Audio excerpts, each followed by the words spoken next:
And welcome to ND Social. This is the podcast where I, Dylan Yeager, And Michael Huntington. interview independent filmmakers. Our guests come to the show to share with you, the audience, how they started in their filmmaking career. And maybe, just maybe, we'll learn a little bit more about them on a deeper and more personal level. So sit back, relax, and enjoy this episode of ND Social.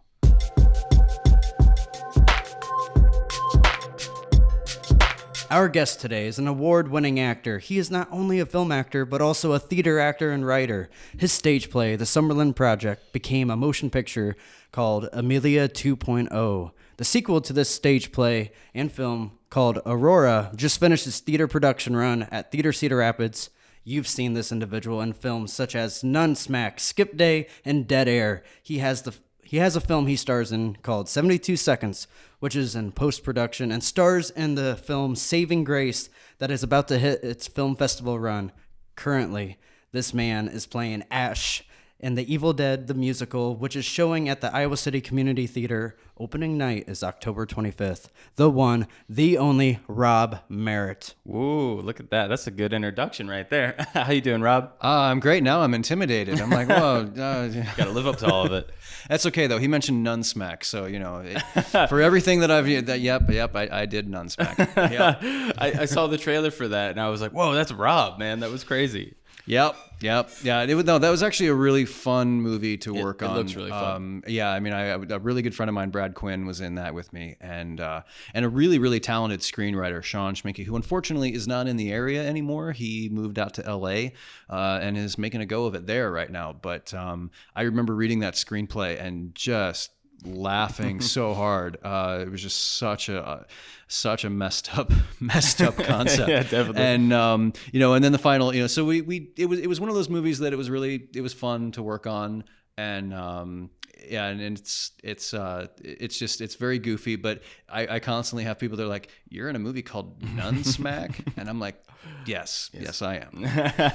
So to bring it back to the very beginning, to rewind time, when did you find out that you wanted to start pursuing acting and film and all the things that you're doing now? I realized it when I was in high school and I was in chemistry class. And there was a girl in that class who I had a hardcore crush on. And she was really involved in the theater department at Jefferson High School. And she mentioned that she was going to be auditioning for A Christmas Carol. And I was like, I've never done a play here at Jefferson, but I really like her and I bet I'd get to hang out with her. So I went and I auditioned. I was terrified, but I quickly discovered that I loved it. And I actually never wound up dating that girl, but I fell in love with theater instead. So it kind of started there. And honestly, when I was doing it in high school, it was this fun hobby. I enjoyed it. And then when I got to the University of Iowa, I was a double major of journalism and theater. And I always said I'm doing one because I love it and one because I feel like I could actually find a job. And so as I did that, I was like, theater and film and writing and all that kind of stuff, it always just seemed to be in my life no matter what else I was doing. And so when I graduated, I went to work as a journalist, but at the same time I was really involved in the local community theater where I was, which was Marshalltown, and wound up just by constantly being on stage there, meeting a lot of people who wound up a really good friend of mine, John Valley, who is now a film director in Austin, Texas, and he directs a lot of music videos. He has his first feature film came out last year. He's done some work with Robert Rodriguez. He's really doing well, and he's a great guy. But I met him, doing community theater in Marshalltown, and then he was, as people do, any filmmaker will tell you that they get their start in high school and college, like making movies with their friends. And he was making movies like Rural Ninja and stuff like that. So, and I was like, sure, I'll do it. And so, just kind of getting these opportunities to do it on the side, even as I was carrying a full-time job. And eventually I just kind of realized, acting is always going to be a part of my life. and film is always going to be a part of my life. Stage is always going to be, and what's really been exciting to discover is that there are so many opportunities to do that here in Iowa. That I think that if I had gone somewhere that didn't have the thriving film and theater and arts community that we have here, that I probably my love for acting would have fallen by the wayside, because I just wouldn't have had places to do it. But because I've always had those outlets, there's always been really good opportunities. I've been able to grow as an actor and as a writer, and then eventually got into filmmaking myself.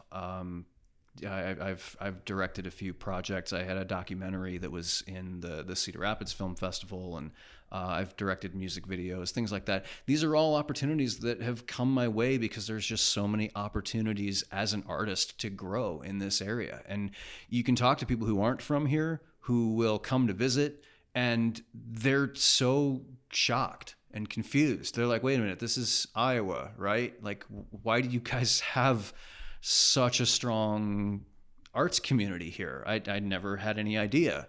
And it's kind of one of those really cool things about living here, is that there are tons of opportunities that you wouldn't think would be there. So Rob, when I first heard about you, we both auditioned for Dead Air, and you were casted in that, and I saw the announcement. I auditioned for Dead Air. Yeah. This is the first I'm hearing of this. I had no idea really? you auditioned for Dead I thought Air. I shared this with you. No. But that's how I discovered you. I was like, oh, so Rob Merritt got the lead. Cool. He seems like a really cool dude. But until I've actually met you in person, I didn't realize you're a jokester. You're a funny dude. And I've started seeing you come out, more comedic stuff. And then we worked together in Saving Grace. Yeah. And your role, like, it was meant to be. Yeah, he was a silly guy. Yeah. But you made him into a really funny guy. Yeah, you made him real, man. And I wanna spoil that one scene. Go for it. Okay, so there. Still my favorite scene. This is Rob Merritt for you guys. Somehow, some way, he got a hold of a juice box, and no, there were like a whole bunch of them on the craft table. Yeah, we had a craft table, and we just had, I think, 2 boxes of Capri Sun. I didn't like sneak one onto the set. They'll never know I have a Capri Sun. No, there were like a whole bunch of them. Yeah. So in this particular scene, I'm, being like this badass dude intimidating this character, and then completely improvised. The camera was rolling. Rob pulls out a juice box and is like, "Here, buddy, you're all right. Here, have this juice box." And we just lost it. Yeah, and we decided to keep it. Yeah, I mean, and then like, if we were ever to shoot future episodes, that definitely want to be like a reoccurring joke. Yeah, that was hilarious. And then you offer me the juice box. Yeah, too. And well, and the thing is, well, first of all, credit to Michael, who was directing that scene. Because I mentioned it, that I was like, hey, do I have some freedom to play a little Absolutely. bit? But also it was also, I wanted to make sure I wasn't doing it just to be a jackass in the middle of the scene. We were talking, there was, the background of that scene is that Dylan's character is trying to intimidate this guy, and he's making a recording that sounds like he's killing the guy, and then sending it to the guy's dad, and so it's this very, very tense scene, and even the audience doesn't know that it's all a setup, that we're basically just making this tape to freak out the dad, but we're not actually going to kill this guy. But even the guy doesn't know that, and so so there had to be this sudden transition where, after it's revealed, oh no, we didn't kill him, that it's like, oh no, it was a put on. And so there's a massive shift in mood, and you kind of experience that shift in mood with the character that Bryce was playing. He was the guy that we were trying to intimidate. And so it seemed to me, it was like, this guy's already confused as hell. He's like, I don't know what's happening. You were threatening to kill me, and now all of a sudden you're saying you're not going to kill me. And I just thought, what if I like after we've dropped the facade and we're suddenly like, no, man, Pretty it's chill. okay. It's We all good, were bro. kidding. Because that's kind of, I mean, even Dylan's character said, he's like, we're not going to kill you. We were just messing with you. That I thought, I'm trying to make him feel better. Here, man, here's a juice box. We didn't mean it. Just because it was so absurd and because it fed right into the next line that Bryce had in the script was like, what the, he like freaks, like, what is going on? And I thought, it will make that line 5 times as absurd if I hand him a freaking Capri Sun, because he's just gonna be like, 30 seconds ago you had a gun to my head and now you're giving me a juice box. What are you doing? So it was like, it was funny, but I also felt like it served the scene, and I wouldn't have thrown it out there if it didn't. No, for sure. And what is that like to kind of have control of the character? Because do you ever work with directors that are like super strict on like, this is how like the character needs to be, this is how I want him to be? Oh yeah. And like, is it? Do you always try to fight for like having your own creative take on it? I mean, it's a balance. I don't think that somebody should deliberately change a script for the sole reason of, well, I must make my imprint on the character, because now you're just letting your ego control it. And sometimes a scene is written a certain way for a certain reason. But at the same time, if you as an actor are inspired to say, hey, what if we tried this? I don't think that there's ever any harm in suggesting it. And if the director's like, no, I like that, let's try it, then you can. And at the same time, if the director's like, let's stick with how it's written because that doesn't really work, then okay. Well, yeah, I love the fact that you came up with that. And like even in stuff that we shot, like Stay Indie and stuff like that, a lot of that stuff was like improv as well. I'm a big fan of like letting the actors do improv if they think it's going to help the script and make things flow a lot better. I'm like completely down for that. Well, and I see that from both sides because as a writer, I have seen my own, something that I've written get better because an actor brought an idea into the room. In the original play, the Summerland project, which eventually became the film Amelia 2.0, I directed the very first production of that. And there was a scene, the plot of it is that there's this young husband and wife, and the wife has suffered an aneurysm, and so she's in this like locked-in syndrome state. And so her husband comes to see her all the time, and so we had this thing where there was a scene originally in the play where all he did was he sat at her bedside and he gave this kind of sad monologue. And I was like, I wonder what would happen. This is supposed to be a big heavy day that he's coming to see her. But if he's coming to see her every day for years, what's a typical day like? And so I asked the actor who was playing Carter, Matthew James, who's an incredibly talented guy. You guys totally need to get him in here sometime. Oh yeah. I asked him, hey, just wing it. Show me what you think you would do. And he improvised this absolutely beautiful scene where he was like, he was playing this music for his wife and he like tries to like dance with her even though she can't move her body. And he did this whole thing. It was all this stuff that was just absolutely gorgeous. And afterwards I was like, oh, that's going in. And I rewrote the scene based on what he had done. Later on in the same play, there's like a big climactic scene between Carter and Amelia, and the actor and actress playing those roles, Matthew and Katie Hahn, same thing. I just asked them, I said, forget what's in the script. Just improvise, just play with it. And they came up with this really cool stuff. And I was like watching it and I took things that I saw there and wrote those in. And so, yeah, if you're open to letting your actors bring those ideas in, it can really bring a script to life. As a writer, you're sitting there and you're alone with your thoughts on the page.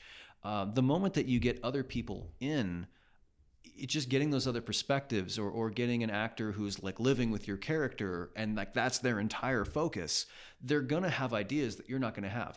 Some of them might not work. You might have an actor who's like, well, what if I did this? And you're like, that doesn't make sense. Or if you do like that, you appreciate them trying, but Yeah. Or you're like, I get where you're going, but that's going to cause a chain reaction where 5 scenes later, this other thing's not going to make sense now because you did that. But always being open to that, always being like, yeah, bring in your idea, and if it works, we're going to totally use it. And if it doesn't, okay, well, that idea doesn't work, but keep throwing them out there. And so I've always found that has made my work better as a writer. And as an actor, I always appreciate it when directors give you that opportunity. I always try to be respectful. I'm never going to change something without being like, hey, is this cool? And at the same time, if I change something and then the director's like, no, it doesn't work, go back, I will. Because the thing is, collaboration's key, and both ways. You don't want to have a director who's just a total dictator and won't listen to anything from anybody. And you don't want to have an actor who refuses to take any input at all on what their performance is going to be. Right. It's got to be this, there's got to be a lot of trust and a lot of mutual respect. Well, I like what you say in the forum where you're like, leave your ego at the damn door, like no one's better than no one. This is all collaborative. Like the film isn't made without everyone being a part of it. I mean, as a writer, I will fight for story elements. If I'm like, this is really important to the story, and if you change this, it's going to cause a problem later here, or but that's not about me saying I am the writer and I have written this, and how dare you change it? The Bible. It's more like, hey, I'm telling you from a technical standpoint, if you change this, you will cause problems here. Well, especially since you've literally read the thing over and over and over again, so you're going to know it by heart. Like if you do this, it's going to make a chain reaction that won't make sense anymore. Right. But an actor or a director who's like, I'm not going to change things just because I am so and so, or on the flip side, I insist on changing it simply because I am so and so. That's frustrating. But if they're like, I want to change this because this will allow this theme to be clearer, or I had this idea for what would make this moment more beautiful if this character said this, or better yet, hey, there's this line written on the page, but the actor can accomplish that same thing without saying a word, just based on the expression on their face, and it'll be more powerful. Yeah, I mean, those are all things that are working to make the project better. That's not about making so-and-so just look cooler. It's about, we are trying to make the film better, we are trying to make the story clearer, and we can all work together to do that. Definitely. So I had a question about what kind of headspace were you in when you wrote Amelia 2.0? Like, have you ever wrote a theater before, or was this like your first shot at like doing it? And were you meaning it for it to be a film, or did you want it originally to just be a theater play? So I had written plays before. I had written a lot of them in college, actually, but I hadn't tried to write a play since graduating college. And I'd had this idea floating around in the back of my head for years about, like, I wanted to do something that involved, if you had the ability to bring someone back from the dead, but they didn't come back the same way, would you still do it? Would you allow the fact that you have missed them so much influence you into bringing back someone who isn't coming back the same way, or maybe doesn't want to come back? But I couldn't figure out how to do that story without it being like some weird ghost story or spiritual or something like that. So, and that's been done a ton of times. And so the idea just kind of stayed in the back of my head for a while, but I didn't do anything with it. And then it was around the time that Theater Cedar Rapids announced it was going to have the Underground New Play Festival. And I realized, whoa, that's a really exciting opportunity. And around that same time, I had read two things, one after the other. One was, it was talking about the human brain and how it is technically possible to duplicate all the neurons in the human brain. And if you did that, what would you have? And at the same time, I also saw, there's all these advancements that are being made in robotics, and there was a product that was coming out around that time. I don't know if the product ever actually got released, but it was called Roxy, and it was a companion robot. Okay. And I remember that this thing was on TechCrunch and all the big, because it was at CES, and they were making fun of it. They were like, "Oh, look at this! Somebody made a sex robot, and it's the dumbest thing ever." And the way that a lot of blogs do, they were making fun of it and all that. And Okay, sure, that's funny, all that. But I remember there was one that had an interview with the guy who had made it. And they asked him, why did you make a sex robot? And he said, well, I got to be honest, I didn't get into this to make a sex robot. I just wanted to build a robot that was based on, he explained that he had a friend who had died in the September 11th attacks. And he said, it broke my heart that I was never going to be able to introduce my friend to my newborn son. I would never be able to see my friend again. I would never be able to talk to him again. And then he thought, what if you could create a robot that looked just like a person who had died, and it'd almost be like a grieving tool, that it's like, hey, it's not them, but it looks like them, and it moves kind of like them. And so he was like, I that was where my idea was, but nobody was going to fund that. The only place where I could get funding was the adult industry. So it was like, all right, fine. If that's what I got to do in order to try and build this robot, I will. And I thought that was really, really interesting. And then and if you really want to freak yourself out, go on YouTube and watch videos of what they're doing with robotics in Japan, because whoa. Oh, no, I know. It's crazy. Well, I mean, I get freaked out just seeing Boston Dynamics. So. Oh, yeah, no, exactly. The Boston Dynamics realism, and then the fact that there's in Japan, they're making a lot of robots that look very human-like. Well, there's that really popular robot that Will Smith did a video. I can't remember her name now. Sophia, yes. That robot is freaky. Yeah. and it's but I got to thinking, I was like, all right, if robotics advances to the point that they can make these things look like actual people, and at the same time, this other article I'm reading about uploading the human brain, if they're able to pull that off, if you combine those two things, what do you have? Is that the person? And then I remembered that idea that I had the play about bringing someone back who would come back differently. And I thought, that's it. That's how you do it. So I didn't originally get into it planning to write this big technology play. It was originally about losing someone that you love and trying to bring them back, and whether or not that was right. And the whole thing kind of blew up from there. And so wrote the first draft of Summerland project, and it got into the festival, and we did a lot of workshopping on it in that first festival production. And it did really well, and I remember that the artistic director, Leslie Charper, came to see it, and so did Derek Easton, the technical director at TCR. And both of them were like, we think that this should go on the main stage at Theater Cedar Rapids, where you could throw a lot more money at it and do a full production of it. And they had ideas for using video projection and all this like high tech stuff. And I was like, yeah, absolutely. So it went, and a year and a half later, it was on the main stage. And that was the first time that Angela Billman played Amelia. Okay. And because Katie Hahn had played her in the workshop. And when that show went up, that was where a few movie producers saw it and were like, this should be a film. Okay, yeah, that's my next question. How did it become this film, man? It just kind of, the right people saw the stage play and thought that it would make a good film.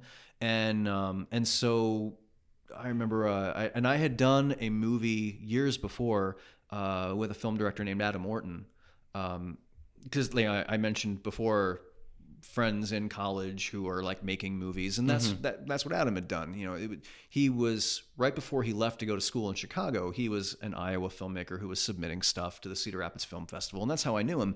And so when this opportunity was starting to come up, I was like, I know this guy who's going to film school in Chicago, and so I referred Adam to the producers. And over that next year, we made a proof of concept trailer for the film, and we filmed a couple scenes from it. And I worked on converting the play into a screenplay, which, anybody who's ever tried to do that, tried to take a stage play and turn it into a film, a lot of things that work on stage don't work on film. Like you can have scenes of dialogue that just go on for pages and pages on the stage. Right. You can't do that in film. Yeah, you have people to tune keep it out. so much shorter. Yeah. You've got to think more visually. You've got to figure out how can this thing that these characters are saying be conveyed through.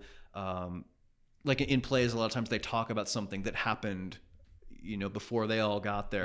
In the film, you can actually show it. In the movie version of the Summerland Project, we were able to actually show Carter and Amelia's life before this thing happened to her. Whereas in the stage play, you never see Amelia before her aneurysm.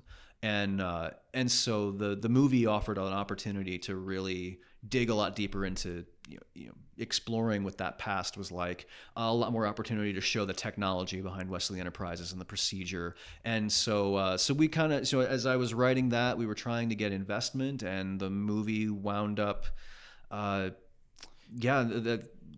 remember that it felt like we were clawing for whatever we could get, and then all of a sudden, boom, it just kind of exploded. And I remember Adam had connected with some producers in LA, which helped to get additional funding, and that was how Ed Begley Jr. got brought into it. Actually, funny bit of trivia, originally Eric Roberts was the one that was cast as Paul Wesley. Oh, okay. And apparently, he was all set clear up until like a month before shooting was going to start. Wow. And then apparently something was wrong schedule-wise, and he had to drop. He had overcommitted to too many projects, and he had to drop out. But then they got Ed Begley Jr. as a replacement, and so people were very happy with that. And so what was your role, since like now these big studio guys have kind of took over the film? What were you on the film? Were you still the writer? Would you make the rewrites if they needed, or? I was the writer on the film clear up until a few months before production began, and at that point I kind of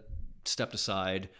It very quickly became a much bigger thing than what it was when we started. When we started, it was like a very small, we want to make this movie in Iowa with Iowa actors, and it just kind of kept growing and growing until it became a much, much larger project, and a lot more people got involved. I'm sure that was really exciting for you to see it get so big, but was it a little intimidating, or did you have so many like personal feelings with it? Because this was your baby that now is in the hands of somebody else. Yeah, intimidating is not the word that I would use. It was really exciting, and then when I kind of realized it was evolving to the point that I didn't really have control over the story anymore, well, that was difficult. But you recognize too that, hey, that's how it's gone.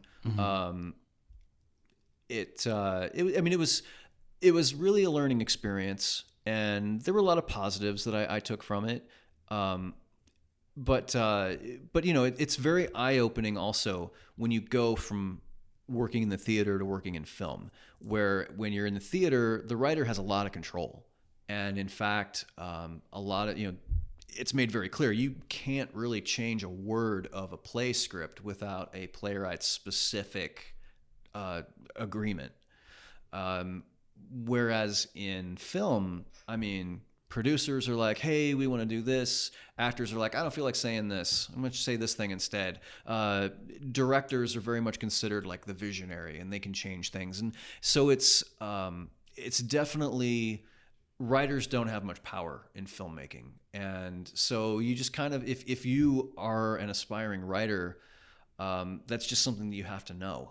Is that your script is going to get changed, and other writers are going to mess with it, and the changes may not necessarily be because people are like, oh, this is the best for the story. It might be because, oh, well, we can only get this actor for 3 days, and so we have to cut these scenes that they're in, or rewrite this, or hey, we have a sponsor that we need to work into this thing, or a producer wants something done. Or budget. There's so many factors that go into it. And so as a writer, you just kind of have to go in knowing that. So, there were changes that were made to Amelia 2.0 that I didn't know about until I actually saw the rough cut of it. And I was like, oh, that happened. Okay. Were you able to be on set during while they were filming? I actually was never on set. I actually filmed one little cameo that's in the movie, but that was filmed at KCRG in the studio, which I worked at the time. And so they just came and they used KCRG's actual cameras to film that, to make it look like a news broadcast. So, but as far as the actual film set, no, I was never on it. I was never there. Did that bother you at all? It was just this kind of thing where it was like, you know what? It's Adam's project now. What am I really going to do? Sure. I'm not in it. and I don't have any control over it. So really all I'm going to do is get in the way. So yeah. Getting a movie to be, or getting a film that was like produced and stuff like that with the budget that it had, did that kind of inspire you to like, all right, now I'm going to make a bigger project, or what's my next project now? Or is it hard to live up to like what that film was, or? I don't know. It opens doors in some way. I mean, there are a lot of people who saw that movie, and it actually, I mean, it ran at Collins Road Theaters for like a month, which was really cool. And yeah, and a lot of people, it's like a calling card, I can mention it and a lot of people know what that movie is. At the same time,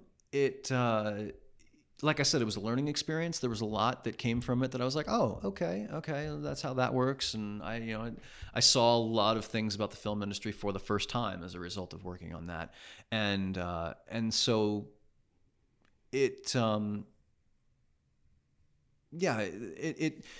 there's a lot that I learned from that experience. And I wouldn't say that it made me intimidated to do anything else. I mean, if anything, it was a story that I revisited for Arura, and a lot of that came from having worked on the play and then seeing how the film developed. I kind of realized that there was still some story there that I thought it was done, but it wasn't. There was another really interesting angle that I could go with based on how both the play and the movie end. And so I was kind of inspired to write that, and we produced the follow-up at Theater Cedar Rapids only like a couple months ago. So yeah, I think it was a great learning experience. There's a lot that I got out of it. And actually I mentioned Adam.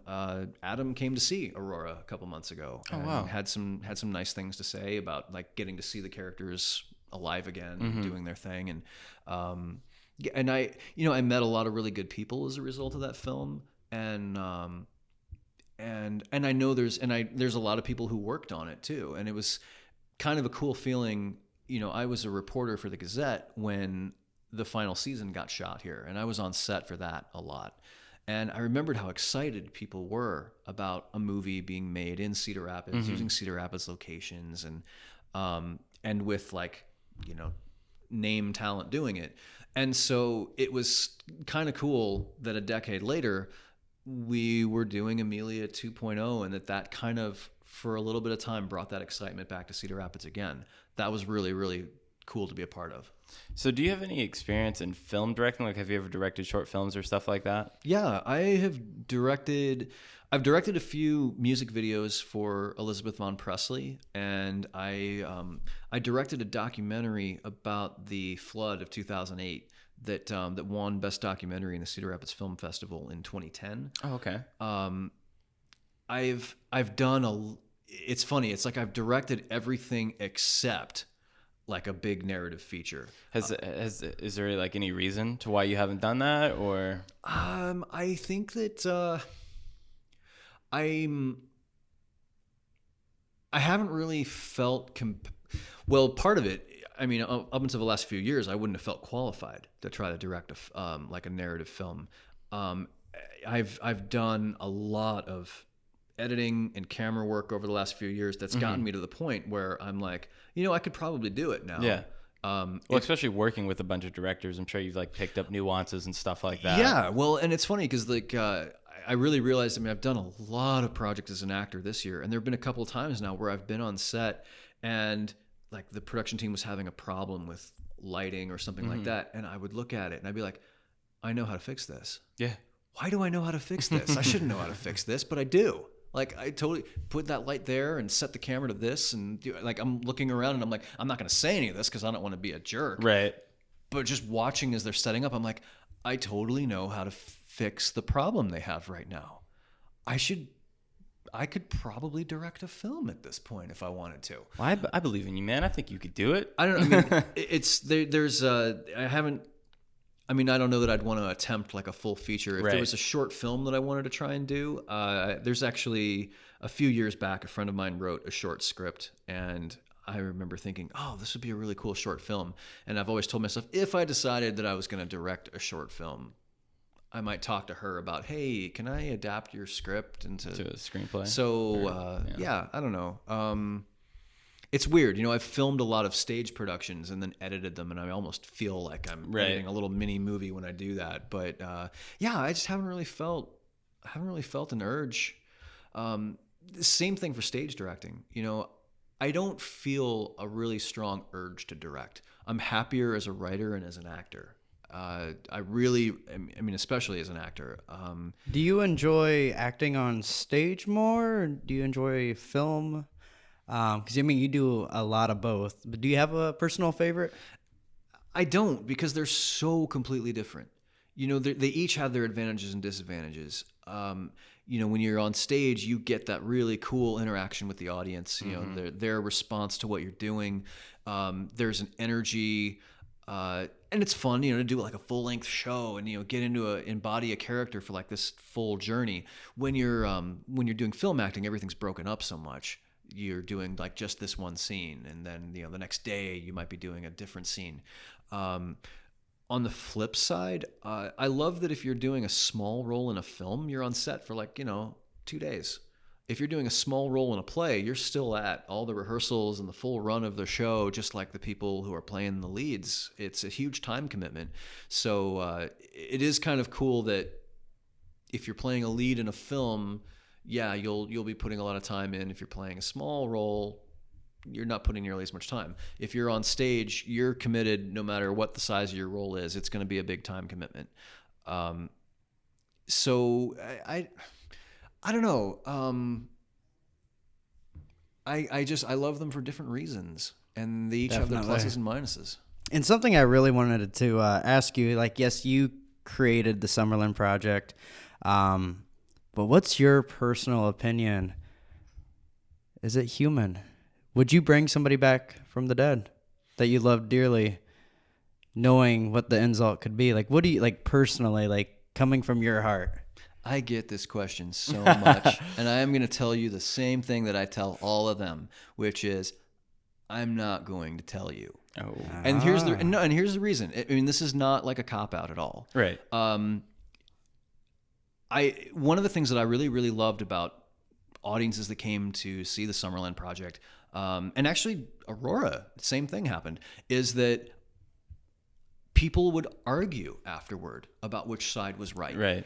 It was really cool to be in the lobby and listening to some of that. Or we had a couple talkbacks where people would, and there were people that were like, oh, I think Amelia was human, and other ones who were like, no, Amelia was not human, and they should never have made her. And as a writer, I felt really proud that people were talking about it. Well, and that the story was portrayed evenly enough, right, that different people could walk out with those different perceptions. In fact, I remember assistant director on the main stage production of Summerland Project even said, when we started rehearsals, I believed Amelia was human. But by the time we got to opening night, I no longer did. And I was like, that's interesting, because that means that your feeling evolved over time, rather than just, you saw it once and this is what I thought. So, yeah, I love that. And I never want to take that away. I remember that Quentin Tarantino, years ago, he gave an interview where someone asked him about the briefcase in Pulp Fiction. And they're like, he opens it up and there's like this light emitting from it. And there's all these theories about what's in the briefcase. And there were people that said it was Marcellus Wallace's soul, or that it was and so they were like, okay, once and for all, Quentin, what's in there? And he said, I don't want to tell you. He said, I know when I wrote it, I know what I thought was in there. But he said, but there's all these really cool fan theories, and I'd be such a jerk if, I think he used a different word, but he's Quentin Tarantino. Right. He's like, but I would be such a jerk if I ruined that for them. If I said, no, you're all wrong because it's this.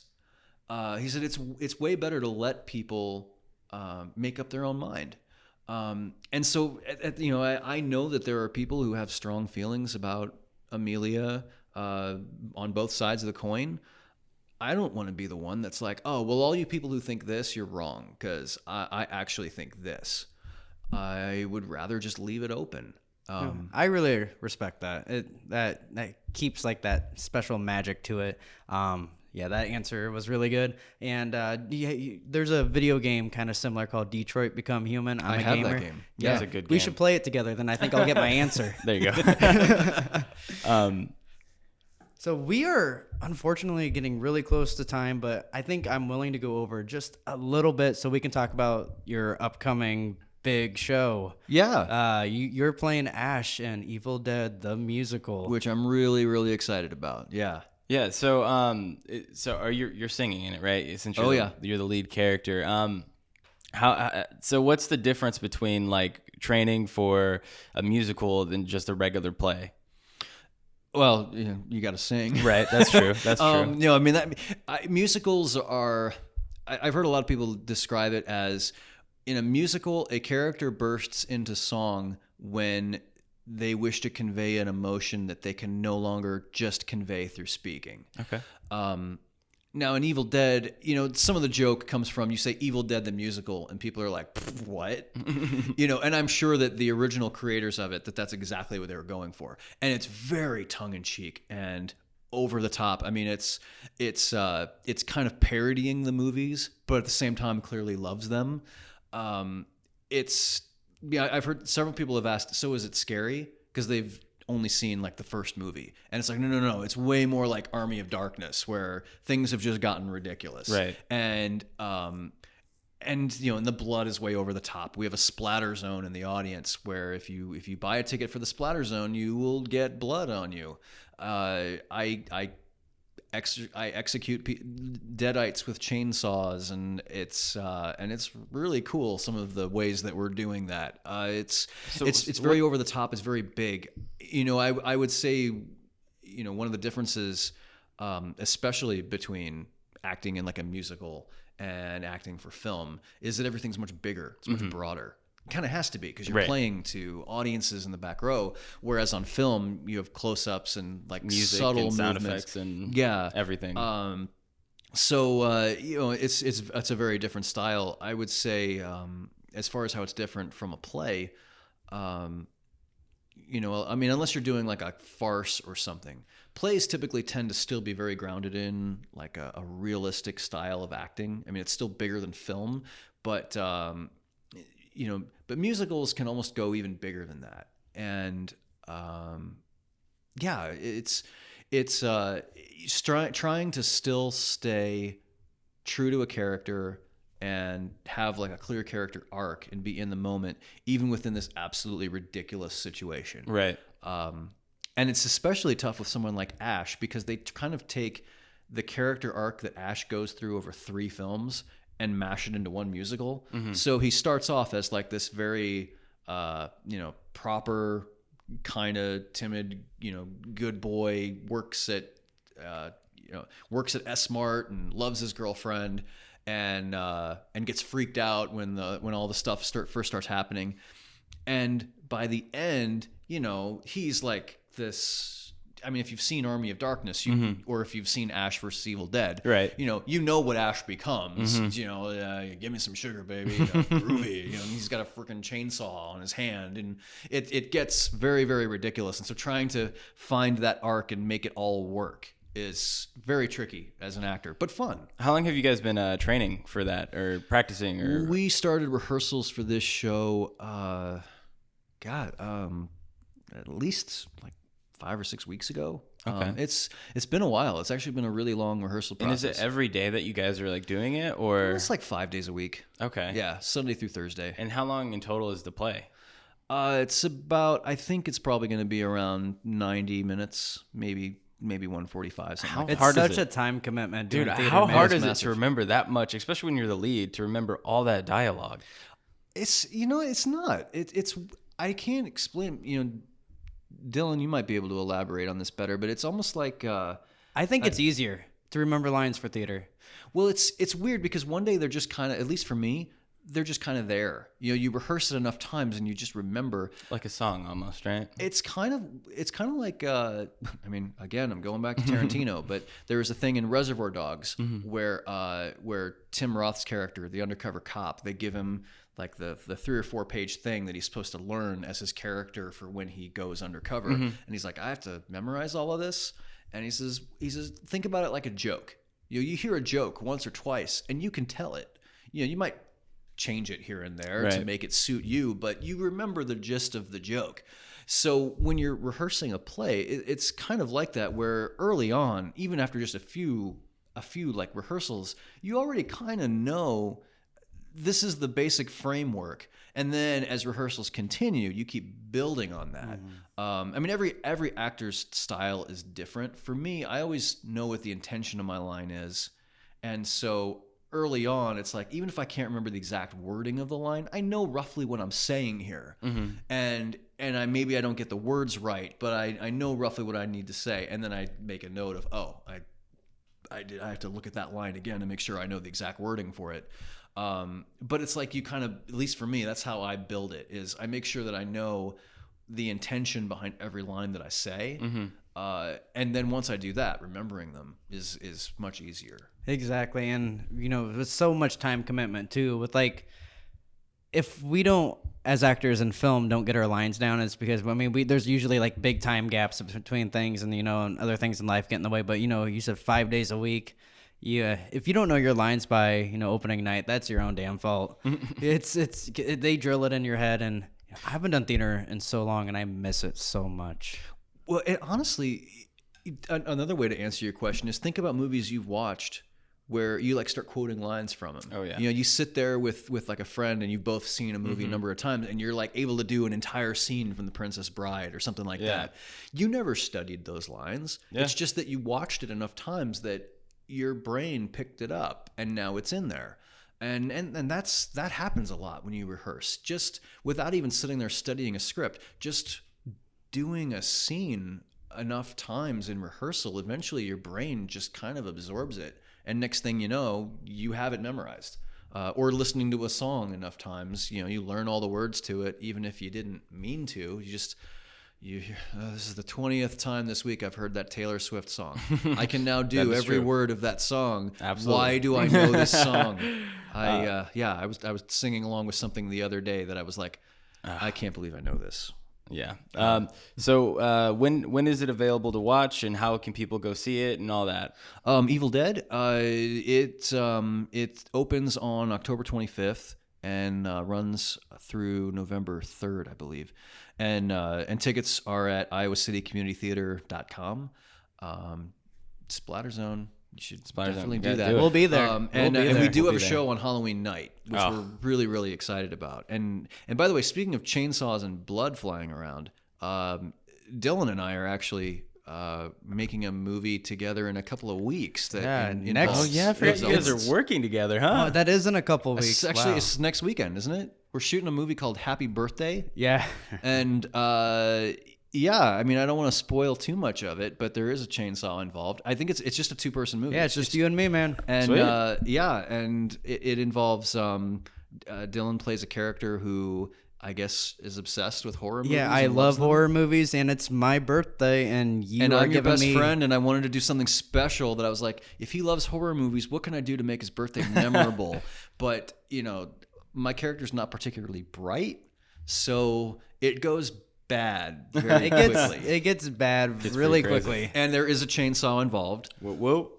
It's awesome. Yep. So as we're wrapping everything up, we asked our guests, what are some words of wisdom that you would give to a young person wanting to pursue acting, filming, theater, all of that? Do it, and don't let anybody tell you that you shouldn't because you don't have enough training or enough practice. The only way that you can get practice is to do it. I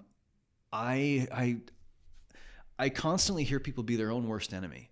Oh, I've always wanted to be in a movie. Oh, why don't you? I don't know if I could do it. I've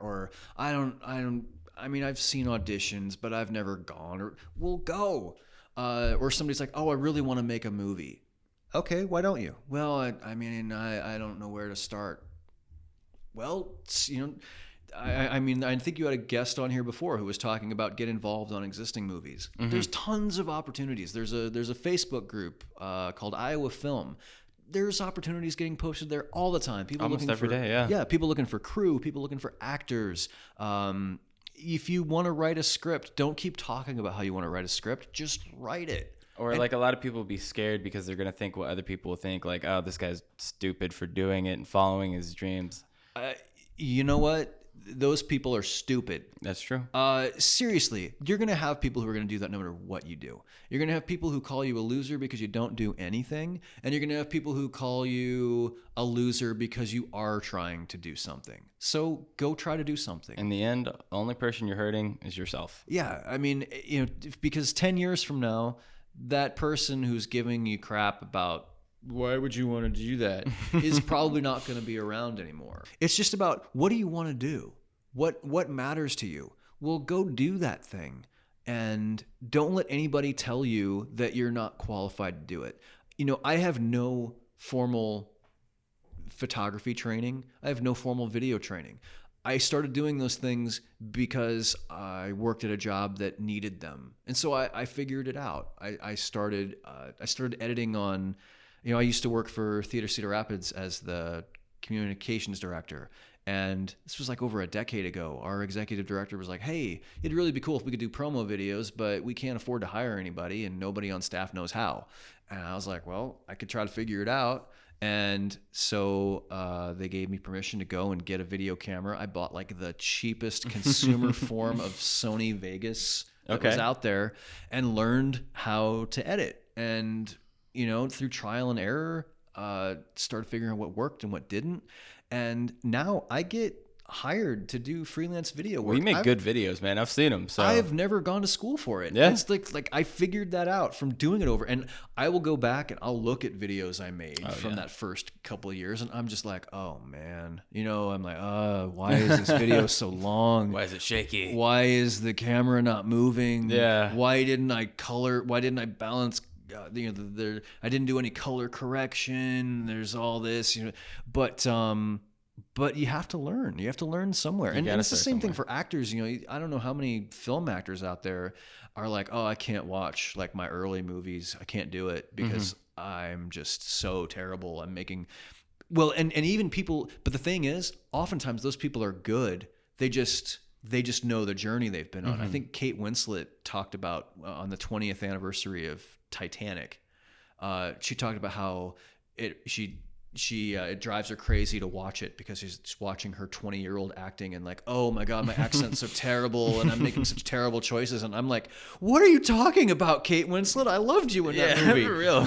So people are very hard on themselves just because they know the journey they've been on and the kind of work that they want to do now. But,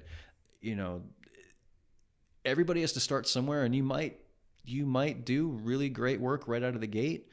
But if you don't, so what? Keep working, keep improving, and you'll get there. It frustrates me so much when I hear people be their own worst enemy and shut themselves down before they ever even try. And I just want to be like, look, just do it. Who cares if it's not? There's a couple of albums I have. Yes, I own albums. I'm old. There's a couple of albums I have that I really like having in my collection, even though they're terrible. One of them is called it's Option 30, and it's Trent Reznor's original band before he was in Nine Inch Nails. And they do 80s covers. Oh, man. And it's awful. And I love it. And then Tori Amos made an album called Why Can't Tori Read in the 80s. And it was like, if you picture like the worst of some of the really bad 80s music, there's great 80s music and then there's bad 80s music. Right. And Tori, by her own admission, made some really bad 80s music. Because she was trying to, but then her heartbreak over that led her to record Little Earthquakes, which is one of the greatest albums of all time. I've got an album, Attila and the Hassles, which was Billy Joel's first band. These are all terrible albums, but the reason I have them is because I'm like, look at the musical geniuses who started here. And what they became. Everybody has to start somewhere. Well, that, and a lot of people, I think, will look at people and be like, oh, he's like overnight success. That's not really a thing. And if it is, it's so rare. But everyone Ashton started right. Yeah, Ashton Kutcher, we love you, man. If you're listening to this, we love you. Please come make a movie with me. Yeah, I mean, you're from Iowa, dude. You can be on our podcast. But I mean, no, Ashton Kutcher, I think he got the first audition he ever went on, which was that 70s show. Well, I mean, but he that had the look, doesn't, you know. but that doesn't happen for Yeah. like, and I think Ashton Kutcher himself has even said that. He's Right. like, I know that I got really lucky. Yeah. That most people, they are working for years, even decades before they get a big break. Michael Emerson, who played Ben on Lost, and he's from Iowa. I mean, he was doing like trade videos and, you know, just trying to pick up opportunities wherever he could. And he made it big. You know, I think he was in his late 40s when he started on Lost. Yeah. You know, it just, people work really hard for a really long time before they finally make it. And then one of our guests said, Kevin Isaacson, like he had a really good thing where he was like, you're one yes away from like the biggest opportunity of your life. So like, you know, don't give up when you feel like you've had it. Like keep going, and then all it takes is one yes. And so I mean, yeah, just don't give up. And then Kevin and I believe in like the law of attraction, and then Will Smith actually practices law of attraction. A lot of people in Hollywood do, and I think that's a sign that it works. So, but you know, Will Smith said that you can only throw so much out at the universe until the universe finally just gives in and just lets everything come to you. As in, like you were saying, like, you know, you're just one yes away, and then you just got to keep doing it. Your favorite, you know, your favorite albums were, you know, not the greatest, but look at them now. Mm-hmm. You know, for us here in Iowa, just keep doing these, you know, small indie projects. We're gonna just keep doing it until eventually somebody finally says yes. Okay, we'll have you. But gosh, we just been rambling. This is probably our longest episode, but I'm sure everybody enjoyed it.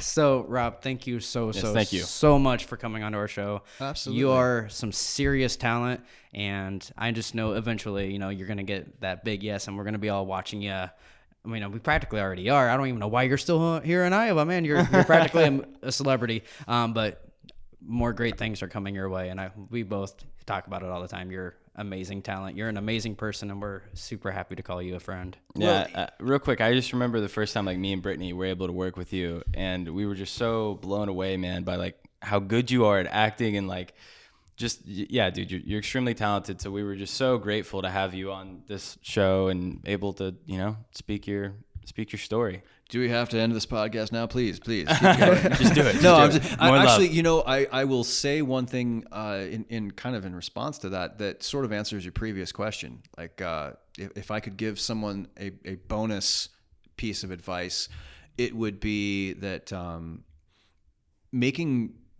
finding collaborators in this industry who you really enjoy working with, or who you're really comfortable working with and have a lot of like trust, is huge. And you know, Michael, I worked with you for the first time on, you know, well, both of you guys. We did our first project together this spring, and then after that, I was like, dude, I would do anything that Michael asked me to do, you know, and then, you know, and now we've got our other web series, and I certainly hope that we do more projects, but, yeah, you know, but it's because, hey, I worked with you, discovered that we work really well together, had a really good time. And I'm like, dude, let me know. The only reason that I wouldn't work with you again would be if, like, schedule wise, I couldn't make it work. Yeah. Because otherwise I'd be like, yes, you want me to be the guy mop user number the 3 janitor? in the next, yes, I will do that because I like working with you. Thank you, man. Thank you. So I would, you know, always be looking to find those relationships. Look for collaborators who you enjoy working with them and they enjoy working with you, because I would rather do work that I have a really good time on and I'm really proud of than do work that, you know what, the final product is cool, but man, it was miserable making it, and I really didn't like any of the people that I worked with, and Definitely. I never want to see them again. Yeah. I would much rather have the filmmaking experience be a really good one, and if the movie itself comes out to be really good, that is an awesome bonus. But yeah, work with people who you like working with and who you feel like bring good things out of you, and you bring good things out of them. Heck yeah. Don't want to end this, but I got to. Thank you, everybody who listened to this very special episode of Indie Social. Thank you, Rob. Everybody, have a good night.